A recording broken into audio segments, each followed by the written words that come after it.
All right, welcome to the Lockdown Podcast. This is just me doing a little bit of a recap of night one of Wrestlemania.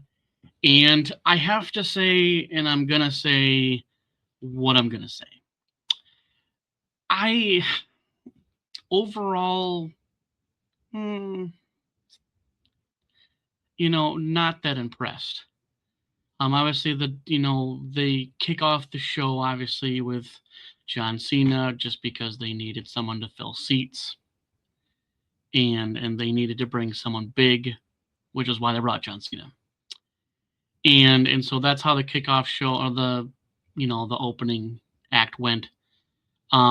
First match, obviously, we got the Vision and I Show Speed versus the Usos and LA Knight, and it was an okay match. An okay would be me being generous for anybody who's ever heard me talk about professional wrestling. So saying it was okay was, well, it was okay.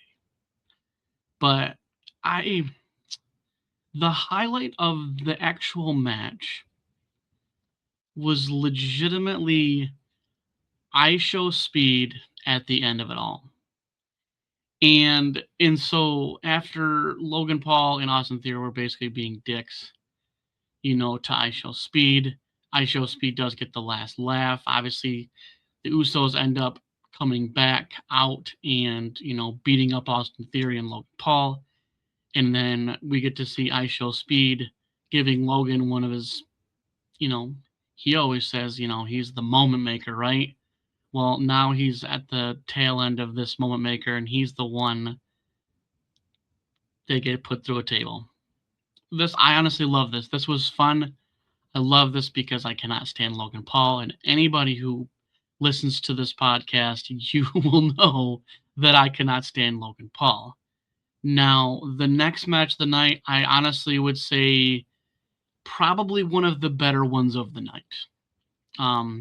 We had an unsanctioned match between Drew McIntyre and Jacob Fatu, and this did not disappoint. I thought Drew did a fantastic job. I thought Jacob Fatu did a fantastic job, and I think they definitely put, their own twist on things. I thought it was a fantastic match. I'm obviously happy about Jacob Fatu getting the win, but this in no way does diminish anything from Drew McIntyre. I thought this was a match where Drew McIntyre is okay taking an L. And we get to see the Samoan werewolf Jacob Fatu get his, I don't know if it was a wrestling debut or not. At least in a singles capacity. So congrats to him. I definitely say this was, again, probably one of the best matches of the night.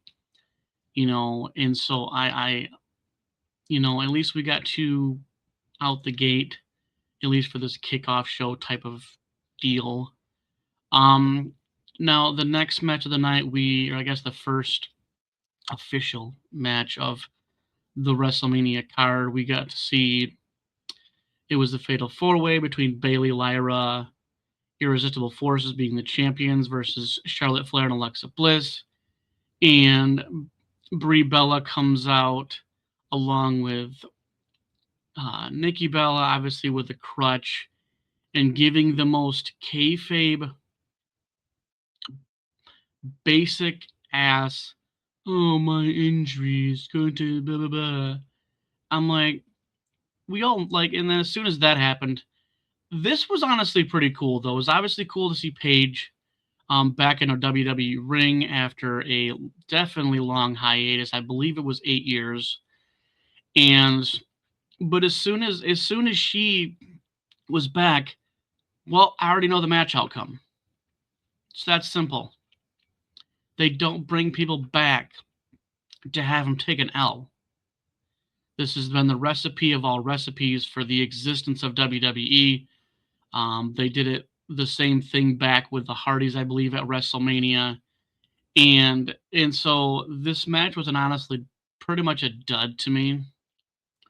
This was basically how can we get Paige to get over, to do some nostalgia? We already knew the outcome as soon as she was there.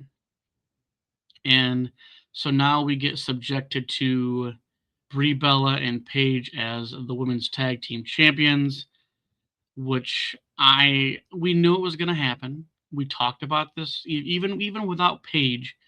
We talked about this last week, that if they're going to bring the Bellas in, then they're going to win.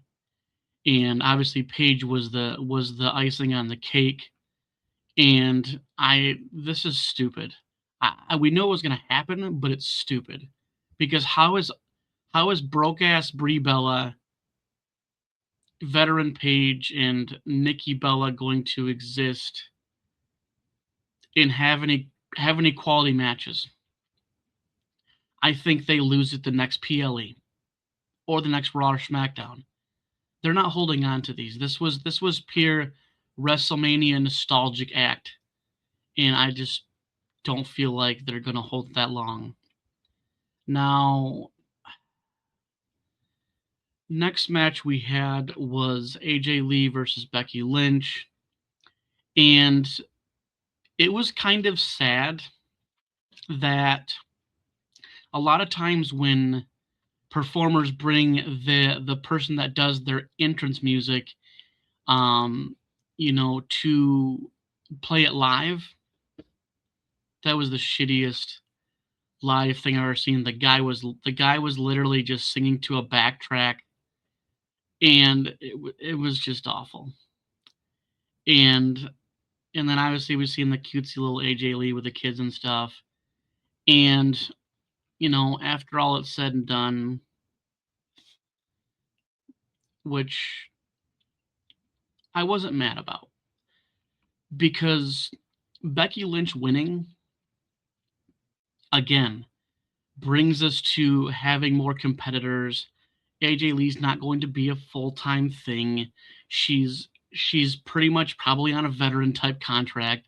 She's not going to be there all the time, and so we need someone there that's going to be there all the time. And so I'm good with Becky winning. Now we get to the Seth Rollins versus Gunther match, and I thought this was a pretty straight up good match.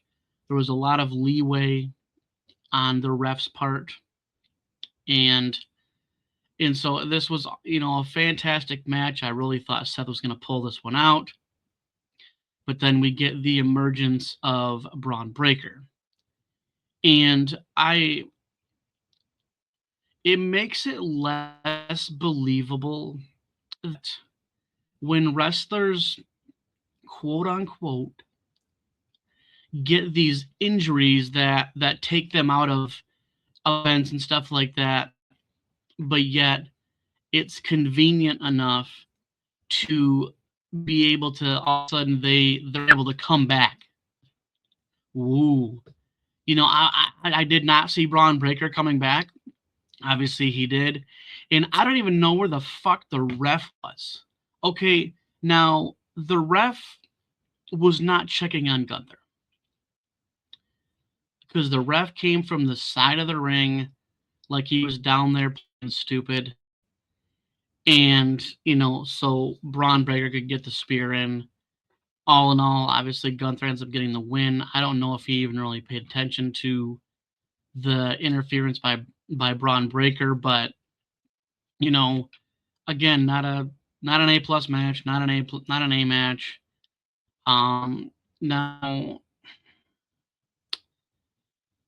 this match was bullshit. So we had Stephanie Vaquer versus Liv Morgan. And Liv Morgan has, continues to say all this crap of I'm the greatest women's champion ever. Blah, blah, blah. You're not. You're like the shittiest champion. I'd rather see Stephanie McMahon walk down there with a championship than fucking you.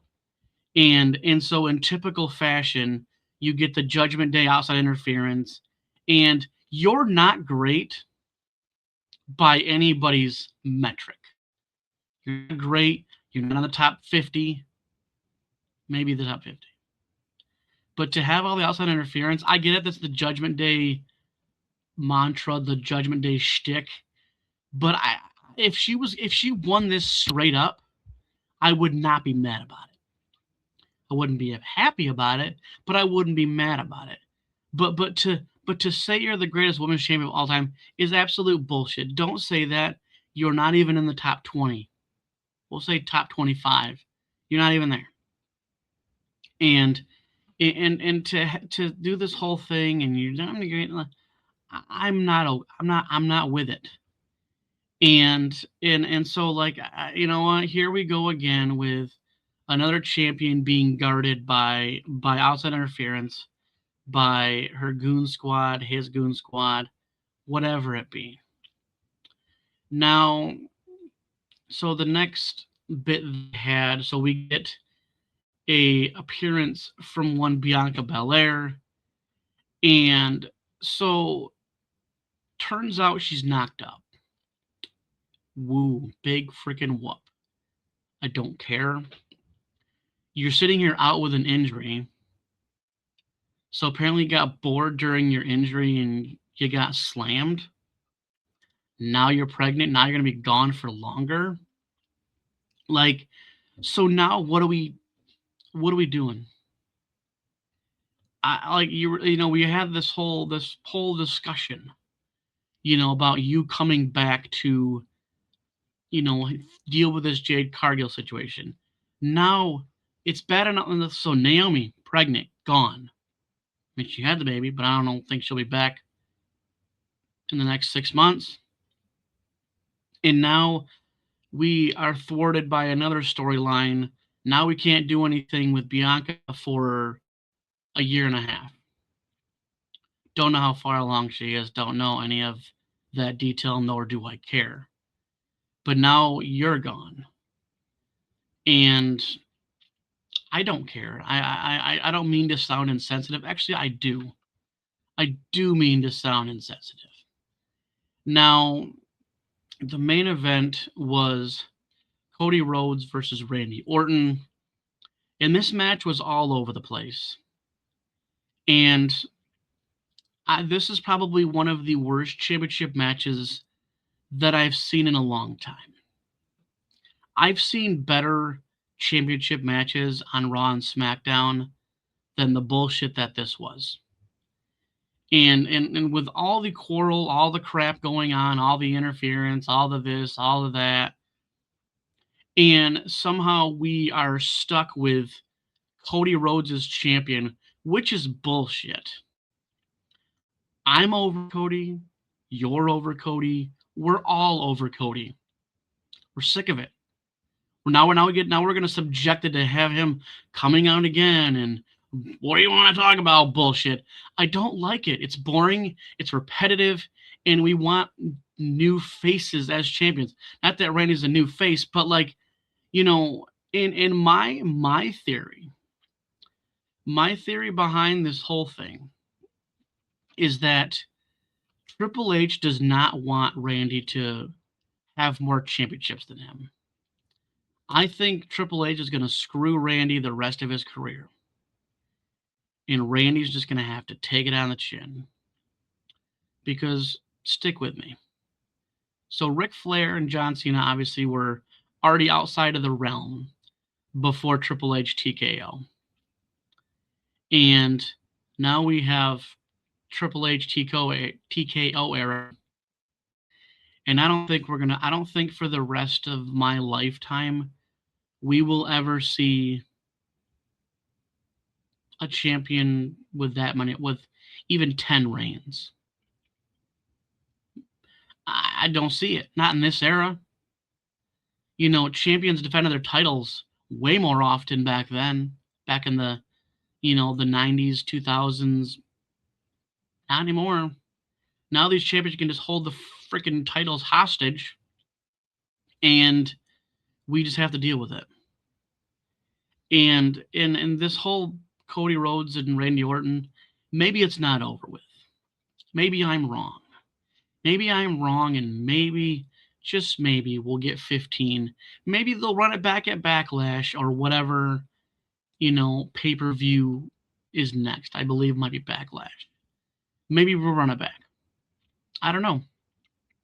But I I'm just not in it. I don't know what WWE is doing. This WrestleMania did not feel like a WrestleMania. This felt like Clash in Paris, Clash at the Castle, whatever Clash we're on at this point. Felt like a secondary, third tier PLA.